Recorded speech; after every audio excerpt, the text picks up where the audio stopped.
back to Mornings with Luann and Tim, and joining me in the studio right now is Mark Dunn, MD Dunn? Yeah, sure. Can I call you Mark? You may. Because that's how I know you. That is my name. Mark Yeah, Dunn, you can call me Mark. The River Lately. This was your 9th CD that you've... That's the 9th album, yeah. Came out Mark, last year. when did you start recording? How long ago? Early in the 90s, when my first thing was called After the Great Sleep in 1992. And it came out on cassette, and there were really none available. Cassettes. Yeah. Remember those? Oh, yeah. Okay, so 92. When did you start playing? How old were you? I've been playing 37 years now. Holy playing and writing. smokes. Performing slightly less. It took 7 years to kind of woodshed, and then so I started about 30 Now years with ago this performing. CD, with the River Lately, it's the Innocent Weapon Ensemble, as we see here, the Innocent Yes. Weapon Ensemble.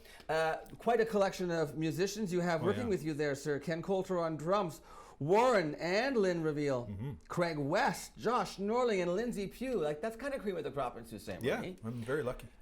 Well, I think they're lucky too, Mark. All original. Yes. Do you do all of the writing, or do any of the other performers with you co-create with you? Well, I'd say the writing is mostly me, but everybody brings in their own thing. Like Warren will come up with a bass line based on the music, so they probably don't get adequate recognition for their contributions. There, we just did it. Take that. But really, the reason that you're here is not necessarily to promote The River Lately, although it is available. It is. How, where? Sunrise Records, Rad Zone, at my website. Nice. Yeah. And the website is? mddunn.com. Perfect. Mark, Yes, you have taken on a project called Landlords and Grocery. Well, you created a project basically called Landlords and Grocery Stores. Give me a little bit of background on what brought you to create the song and the idea for marketing it to be a fundraiser for the food bank. Okay. Okay. So we just finished the album, and You finished this album. That album, and usually what happens is I won't write for a while. I'm just kind of finished for a bit, and then so I wrote this song. This Landlords and Grocery Stores. Landlords and Grocery Stores, and it kind of came about. I had a guitar piece that I was putting together for a local play, and I was offering it to Wendy Hamilton. Wendy, Moments in Algoma, her play. Right. So I made that offer, and I was playing this thing for her, and then I stole it back to put these lyrics on it because they worked well. So with you the had lyrics. the tune was there. Yeah. Without lyrics. Yeah. And then the idea of the song came to you, and you combined the two lyrics. Yeah. With The song. Cool. It doesn't usually work that way. It's always different, right? So sometimes the song will come just by playing on the guitar and just kind of making nonsense sounds, and you get lyrics after a while. But this one was different. I had the music, and then I just wrote it as a poem kind of thing. And the idea is that of the song, it's basically talking about how a person or people who are on sort of basic income. Right, which is a lot of us. I would say that I'm not for far sure. from that, you know. No.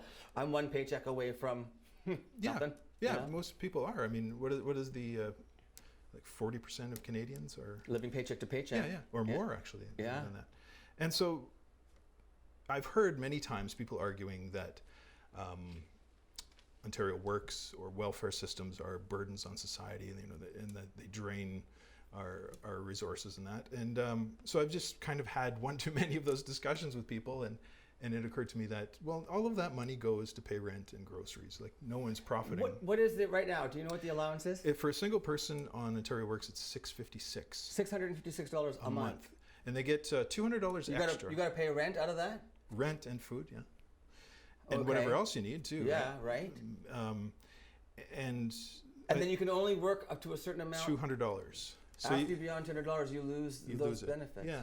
So I don't know I can't do the math quickly enough, but if one is working minimum wage, $200 a week, and if a person starts working 40 hours a week, they're basically still making the $850 whatever they're making, right? Topped out at. So it's not quite a fair system. Before the interview started, you and I both spoke. I was on welfare at one time in my life. When I was a starving actor in Toronto, I went on welfare. You've been on welfare as well. Yes, when I came back to Sault Ste. Marie. For heaven's sakes, I wouldn't have had. I needed glasses. I needed dental work done. I had nothing. So exactly. I mean, and then eventually you get back on your feet. But it's nice to have that there to help you out when you're destitute, right? Yeah, it's poverty is a struggle enough. We don't need the systems that try to support people to be a struggle in itself, right? And then things happened that kind of along the way you were talking about some of there was what was the project that Sure. was underway that got canceled? Yeah, so there was this project the previous Ontario government had undertaken. It was a 4-year study into guaranteed income, and they had the Sioux had petitioned to be part of it.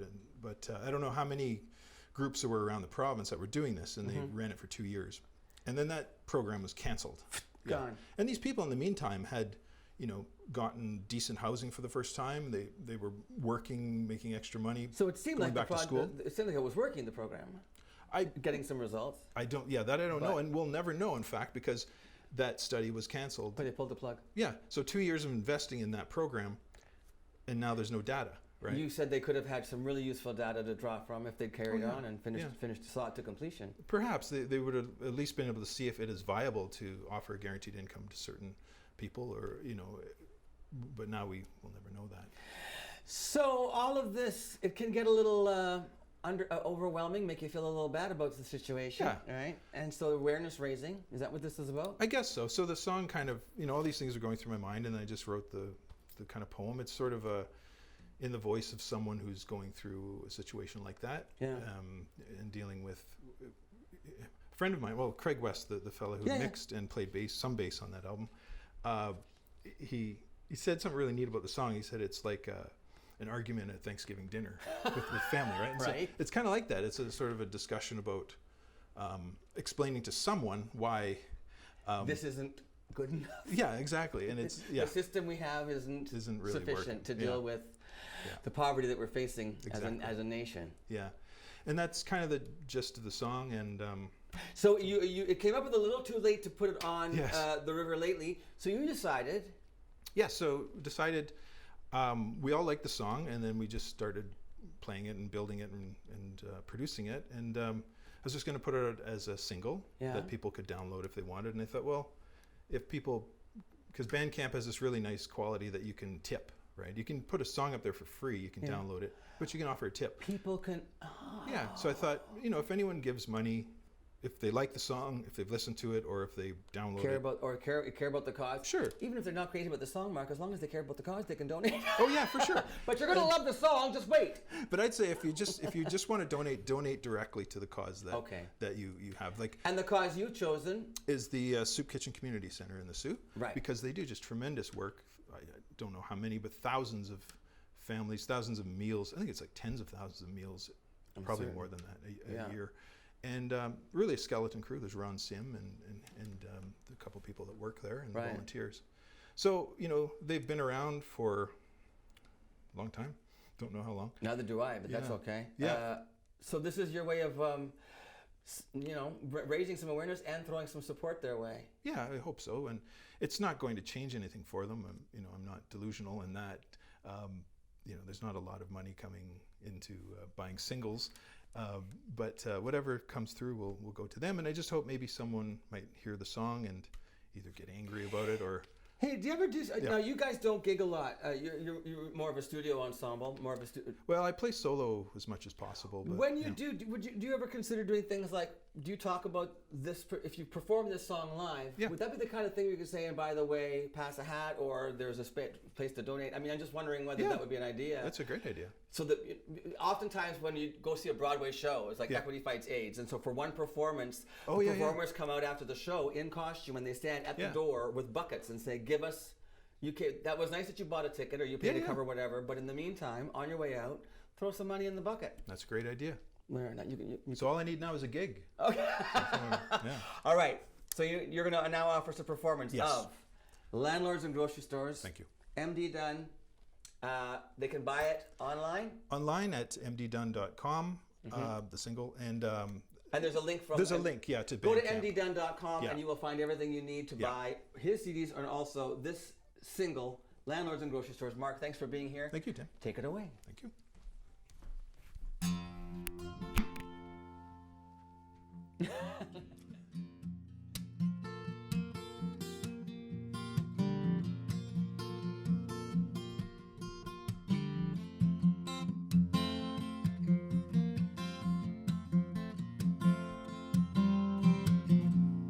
I'm a burden on society. How could that possibly be? All the money goes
needed you.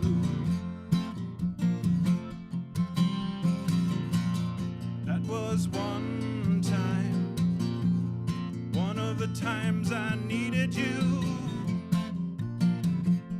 You needed me too.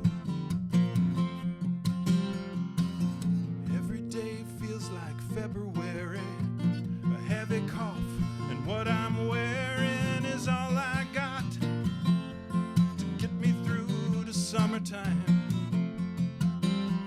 And I'm a burden on society. That's what you want me to believe, but the money goes to landlords and grocery stores. I don't know why some get locked outside. Back in the good old days.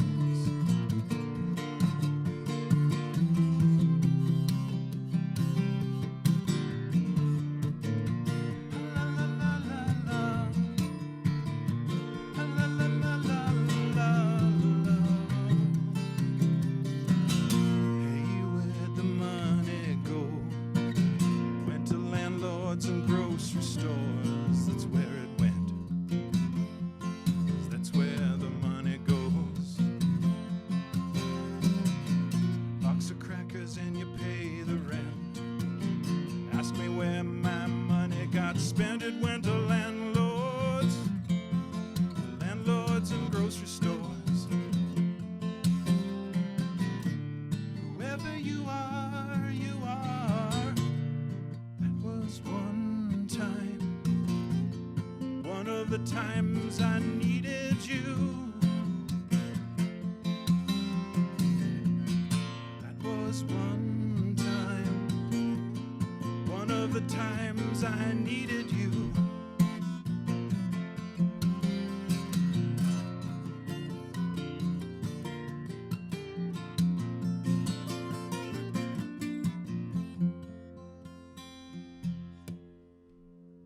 Mark, that's beautiful. You know what's going to be really cool? Because that was a beautiful acoustic version of it. I can't wait to hear it now all fleshed out with all your fellow musicians. There you go. It's online. All right, online, Thanks, Tim. MD Dunn, Landlords and Grocery Stores in support of the Sault Ste. Marie Soup Kitchen. Yes. Okay, thanks for being here, Mark. And we'll be back with more with Luann and Tim right after this.